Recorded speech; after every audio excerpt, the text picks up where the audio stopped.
BJP अत्यंत जोरात आहे। ते निवडणुका, राज्यांच्या निवडणुका जिंकल्यानंतर आपण स्वतः महाराष्ट्रात एकट्याच्या ताकदीवर निवडून येऊ शकतो असा विश्वास बीजेपीच्या कार्यकर्त्यांना, बीजेपीच्या काही नेत्यांना आला आहे। आणि हा विश्वास व्यक्त करत असताना ते म्हणतात की उगाच आपल्यावरती जो फोडाफोडीचा आरोप होतोय तो बाजूला ठेवून, जी डाग लागलेली नाव आहेत ती बाजूला ठेवून आपण जर स्वतःच्या ताकदीवर पुढे गेलो तर आपल्याला चांगलं यश मिळू शकतं असा त्यांचा विश्वास आहे। जितेंद्र आव्हाड हे स्टंटबाज आहे। जितेंद्र आव्हाडाला रोज काहीतरी स्टंट करायचा असतो आणि मीडियामध्ये राहायचं असतं। भारतीय जनता पार्टीची कुठलीही बैठक झाली नाही, संघासोबत तर बिलकुलच झाली नाही। संघ अशा बैठकी घेत नाही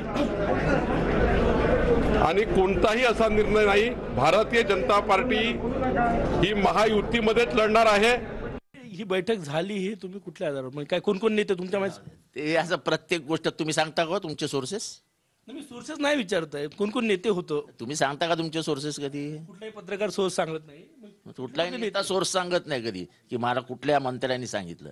पण त्यांच्या म्हणजे त्यांच्या काही मंत्र्यांमधलीच चर्चा मला सांगितली गेली। संघाच्या बैठकीत हा सगळा निर्णय झाला।